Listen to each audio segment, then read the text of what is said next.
Nasılsınız? İyi misiniz? Arkadaşlarım dedim voleybolu. Şimdi peki şekil koydum bilmiyorum. Neyse gözüm değil program keçeyim. Arkadaşlar keçtim. Şimdi gedirəm metroya. O metrodan Gəncliyə. Ondan sonra da gedirəm bildiğim olmadı. Size göstereceğim. Belki metroda çekebilmedim. Belə çıxanda metrodan çekerim. Bilmem indi. Ya da ki şekil koyarım. Ve arkadaşlar ben çatmışam. Böyle bir plakattan Gəncliyim onun yanındadır da. Biraz qabağa gedirsən oradadır. Adını bilmirəm, adını görmədim. Arkadaşlar yoruldum metroda. Yaxşı az stansiyadır. 10 dənə deyil en azından. 3-4 dənədir. 45 dənədir. Yoruldum. Arkadaşlar burada her şey var. Yani voleybol, basketbol, futbol, tenis, tenis, ben açık havada tenis, bağlı suyun üstünde tenis, nerede her şey var da. Deyəsən boks da var, baseyn de var, deyəsən şahmat da var, deyəsən gimnastika da olmalıdır.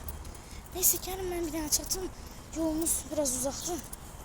Hala qabaqdadır da. Hala burada değil. Ona göre ise ben çatım. Çatıma yaxın sizə açarım kameranı. Ben çatdım.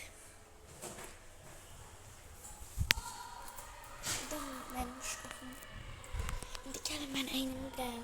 Eynimde başka şurası var. Gelin onu bir daha değişim. Soğundum. Belə.